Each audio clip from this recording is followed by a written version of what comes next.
Tatlong hinihinalang tulak ng ilegal na droga ang arestado sa isinagawang bypass operation sa Zamboanga City, kung saan mahigit 34 na milyong pisong halaga ng hinihinalang shabu ang nasabat ng mga otoridad.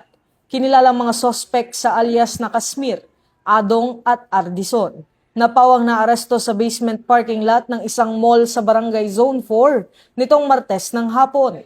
Nakumpiska mula sa mga sospek ang 5 kilo ng hinihinalang shabu na nakabalot sa vacuum-sealed plastic bags na may markang 666, bypass money, pick-up truck at iba pang ebidensya. Patuloy rin ang masusing investigasyon upang matukoy ang lawak ng operasyon ng mga sospek at posibleng koneksyon nila sa iba pang grupo na sangkot sa ilegal na droga. Mula rito sa PNP National Headquarters, ako ang inyong PNN correspondent, Patrolman Don Brosas, alagad ng batas, tagataguyod ng Balitang Pulis.